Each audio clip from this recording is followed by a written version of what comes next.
I love you, Lord, for your mercy never fails me. All my days I've been held in your hand, from the moment that I wake up till I lay my head. Oh, I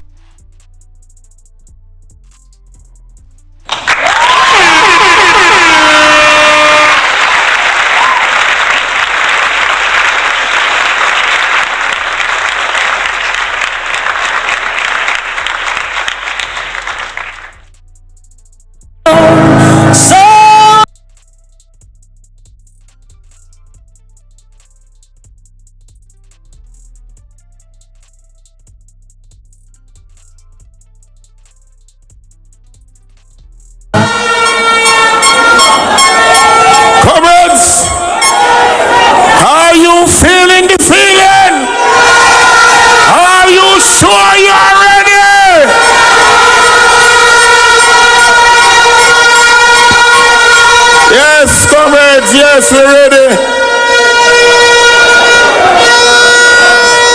Comrades, I am ready. And comrade leader, I started some work with Danishka over there in Southwest. And some little challenges caused me to ease back a little. But I'm over with the challenges now, and I'm stepping back out on the road this week in Southwest St. Ann, and I live in Northwest, although I represent Southeast.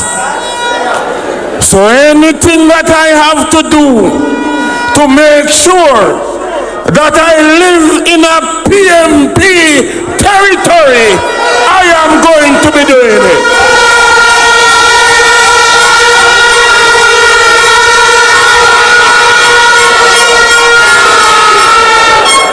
And I live in a gated community, and I am ready to take you throughout the length and breadth of that community. When you are ready, I'll make myself available. And I can say without any contradiction, I have never seen that member of parliament in the community that I live since you have been there for 5 years. The invitation is open to you, my lady. Come and let us do it together. My brothers and sisters, we did not hear from South St. Catherine, but it is a must that we have to hear from South St. Andrew. Who is at South St. Andrew? The comrade leader, the next Prime Minister. Yeah, and this is very man representing from our golden. Comrade! Jefferson Golden! Yeah man, Panem TV, Zaga, Z. Sang the getting down. Marky G, I know you are champion. Everybody, we are going to right down. Put up your fist, hey! Marky G, we don't know what's none of them not like me. See them all like, but that's still not slightly. Rolling up, cut and cut you because I love. Roll out that selector.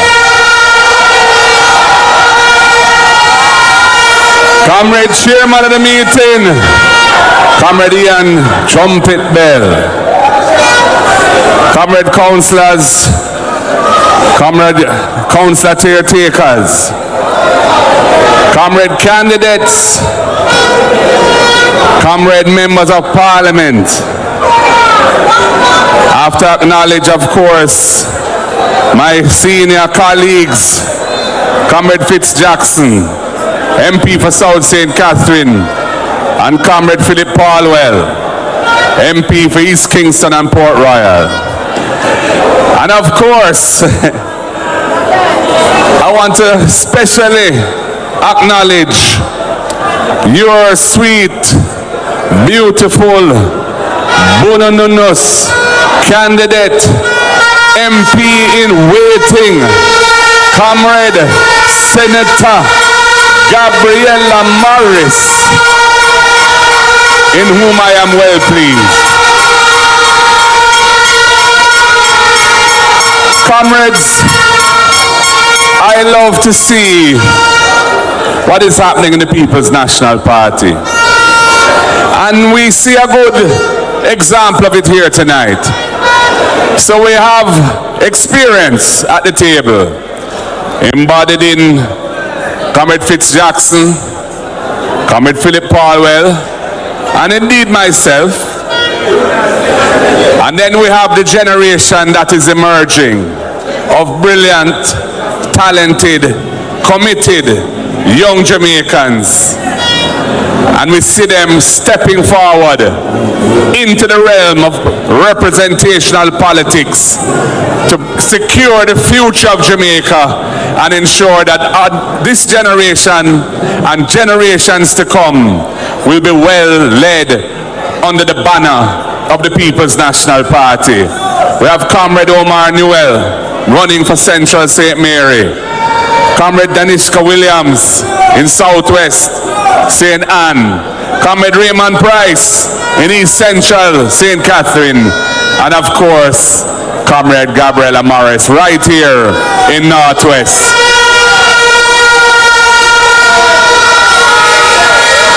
And comrades, we also have in St. Anne two other young talented Jamaicans putting themselves forward, in Dr. Ryan Simpson in Northeast and Dr. Kenneth Russell in Southeast St. Anne. And the slate of candidates for the PNP in St. Anne, with two ladies and two gentlemen, are looking good, and I'm proud of what we've been able to put forward for the people of St. Anne as their option for progress in the next general election. Comrades, I must also at this juncture say how much I owe you my respect, love and gratitude, the great comrades of Northwest St. Anne, for giving me this rousing welcome and for being here in your numbers as we build the vibe for victory and step forward, because we're marching on to progress, comrades, marching on to progress.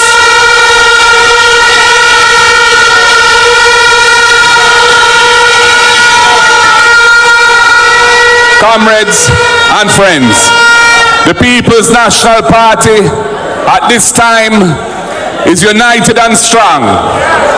We are pursuing a common purpose with a common vision. We are united around the principles and philosophy of our party from 1938 to the present day, and the policy of programs and the policy of policies that we have come up with to take Jamaica forward when we become government, whenever Andrew Holness calls it. And we can see that the government is afraid of the people, because the 5 years at the end of which Parliament will dissolve automatically under the Constitution is almost upon us. And yet they are still unable to call it, because they know that if they call it, the day of reckoning will be there upon them, and the government of this country will change, and the People's National Party will come back to lead this country forward into the future. Comrades, we have a government that is late in the day, in their 5th year, well into their 5th year in office, running around trying to fool the people by cutting ribbons and breaking ground in all sorts of projects which are not even ready to be delivered to the people. They're trying to fix roads after 10 years of neglect of the road network. And I've seen for myself tonight, coming here to Brownstown, how badly treated you have been under the current Member of Parliament. When I see those huge craters in Brownstown, this wonderful town, vibrant town with infrastructure, suffering decay under the Jamaica Labour Party. Comrades, the people of Jamaica are tired of the lies and deception. This government are masters of that. All their bots, all their fake accounts in social media, stirring up trouble, spreading lies and misinformation.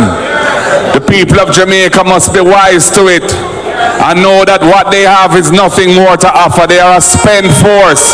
After 10 years, if they couldn't deliver progress for the people, they don't deserve another term in office. And the people are feeling it. They're feeling it in their pockets as they struggle to make ends meet, struggle to send their children to school, struggle to buy medication if they're sick, and struggle generally in life. And of course, we see it in the education system, where so many of our bright young children are not showing the promise and progress that they should, because the system is not delivering what they need to move forward educationally.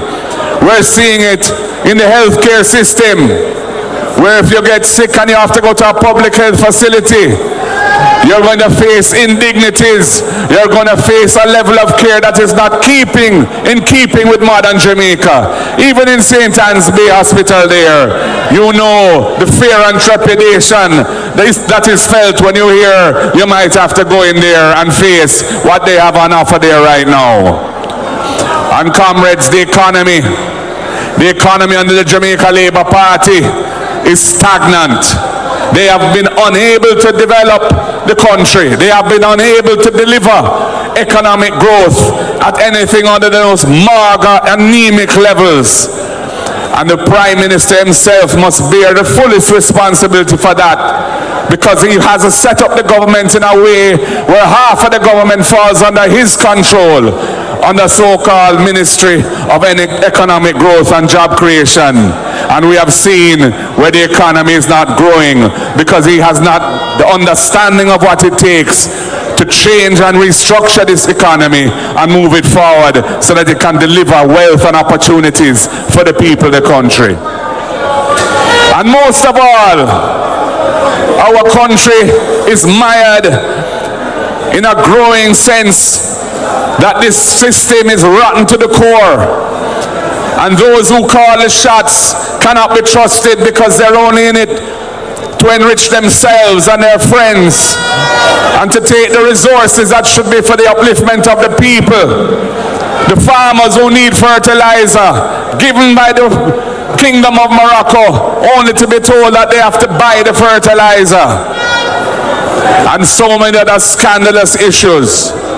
We have a Prime Minister whose Integrity Commission declarations from 2021 forward have not been certified, who is under investigation for the corruption offense of illicit enrichment, and who has now managed to secure a situation in which a man who is clearly not qualified to head the Financial Investigations Division, the senior law enforcement agency when it comes to financial crimes that represents Jamaica in interfacing with the world in the struggle against money laundering, the financing of terrorism and other financial crimes.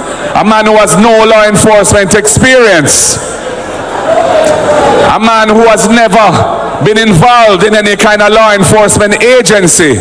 And a man who has come out publicly before his appointment to say there's nothing wrong in what the Integrity Commission has revealed in their report on the Prime Minister.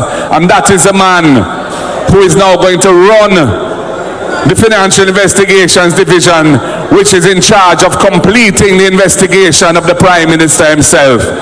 Comrades, it is a disgrace. It is a complete undermining of proper governance and democratic principles of transparency and accountability. And we will continue to resist it. And I continue to call on all well-thinking Jamaicans to stand up and let their voices be heard, that this cannot go forward. And I say to Dennis Chung himself, who is somebody I've known for many years, Step back from it, Dennis. Clear the air and let the Financial Investigations Division be led by somebody who does not have those issues to deal with. Because you are not the right person at this time. You are not fit and proper to lead that agency, given the clear bias that you have showed in relation to the major issue that it has tasked to deal with.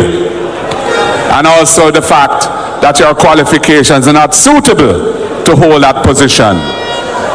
And comrades, on our side, all of our parliamentarians in the Senate and in the House of Representatives and all our spokespersons, even if they're not in Parliament, have signed the Leadership Code of Conduct developed by the Integrity Commission, committing ourselves to always upholding decent standards of accountability and transparency in how we deal with the people's affairs and the people's resources. Not one JLP has signed the Leadership Code of Conduct. This is why we will establish, when we form government, a broad-based body to pursue a higher level of ethics and good values and attitudes in our land, to turn us away from the descent into the abyss of corruption and the abyss of crime and the abyss of negativity. That is where we are heading now, and turn the country around to more upliftment, to a better way of life, a better way of behavior, and a behavior that the people can say is based on love and the principles of honesty and integrity in the way we deal with each other and we deal with our nation. And it's because we are going to establish those principles at the core of our government that Jamaica will be able to make progress when we form government. And we have the plans and programs to change what the people are feeling and seeing now and build a better Jamaica for all. We have our plans for these problems in the education system. We have plans to reduce the cost to parents of sending children to school, because we will provide a nutritious meal every day. One hot meal a day in every school, primary and secondary school, for all needy children. Because we know, based on the data, that 55%, more than half of Jamaicans are suffering from food insecurity, moderate to severe food insecurity, meaning that they're not eating either enough or the types of food that they need to be healthy. And our children must have that assurance that if they go to school, they will get a good hot meal and they can learn on a full stomach instead of trying to learn on a hungry belly. And we have the right program to provide a subsidy for parents who need help in the cost of sending their children to school in terms of transportation in rural Jamaica. Because we know that the cost of the bus and the taxi can be very onerous for some parents. And so we are going to introduce a ride program starting with 20,000 families. Right now it's at 7,500. And we're going to step it up. And as the economy improves, we will expand that benefit further, because we want to eliminate any reason why any child should have to be absent from school due to any financial considerations. And comrades, we have the First in Family program, because we know that lack of education is the surest reason why poverty continues from one generation to the next.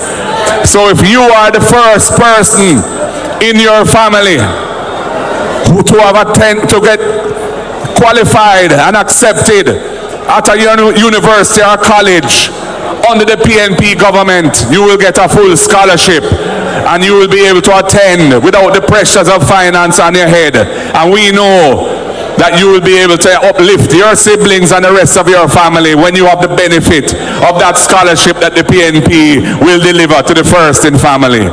Because we want to eliminate intergenerational poverty in this country. And when it comes to housing, comrades, we have a very powerful set of policies to introduce affordable housing in a massive scale in the country, repurposing the National Housing Trust to take it back to the vision and the mission for which it was established by Michael Joshua Manley in the 1970s, to be the vehicle to provide housing to the people of this country. And it has lost its way, and we are going to ensure that that becomes its mission again. And we have a plan to build 50,000 affordable houses in our first 5 years in office. And we have identified public lands not suitable for agriculture that we will make available to the National Housing Commission for them to build affordable housing on. And we're not going to include the value of the land in the price of the house, so the people will get a more affordable price still. And we have the special deposit scheme of $1 billion a year from within the National Housing Trust for first-time home buyers, as long as they are in the Housing Trust for at least 2 years through in Housing Trust. Any young person who is buying the home for the first time up to the age of 35 will qualify for a deposit grant to cover the cost of the deposit, so they can step forward into ownership. $500,000 per purchaser. And if you can't get a mortgage because you can't prove income, because you're a self-employed individual, you're hustling, or you're a farmer, or you're employed to somebody but they are not operating a business at a scale that generates a formal pay slip, so you can't prove your income to qualify for a mortgage, we will allow you to come into possession of the house as a tenant.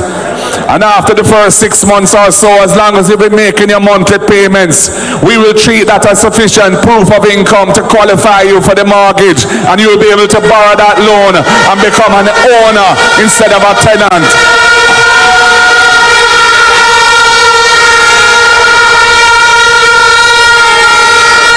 And comrades, we promise a new deal for the farmers of this country.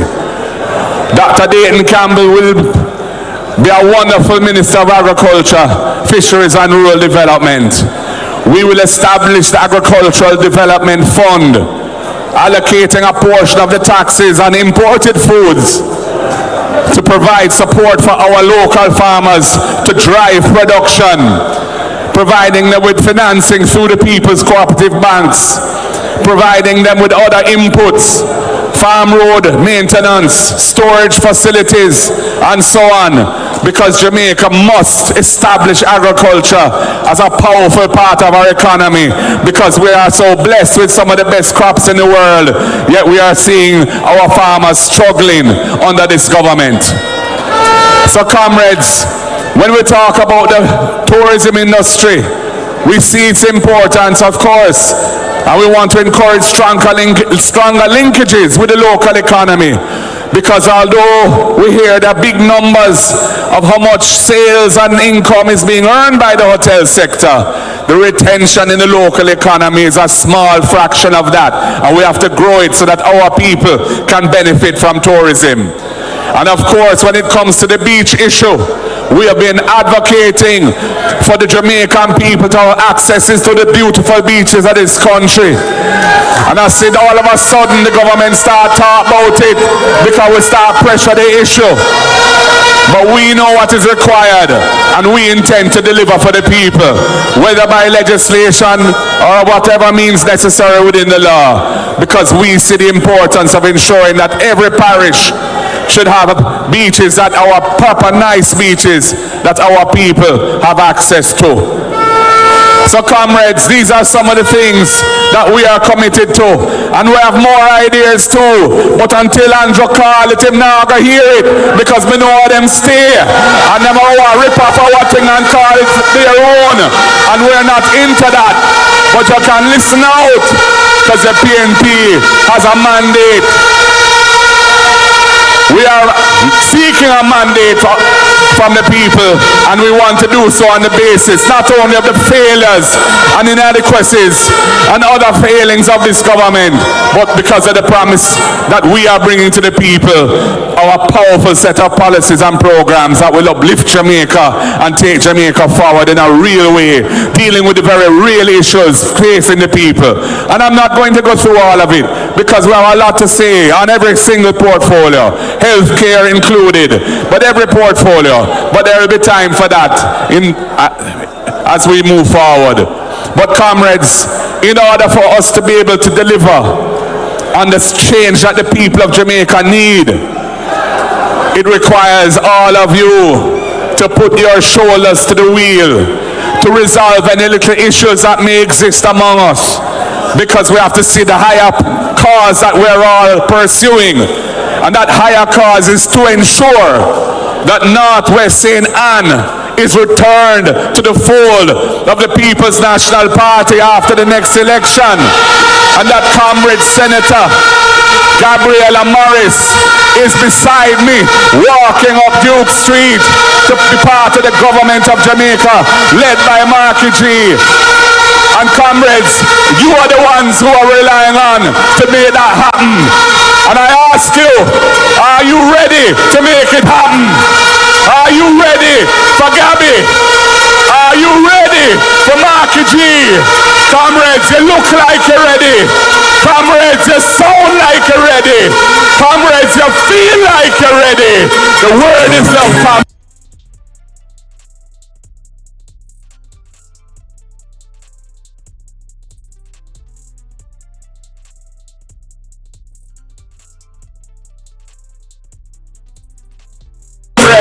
God bless you all. One love. Power to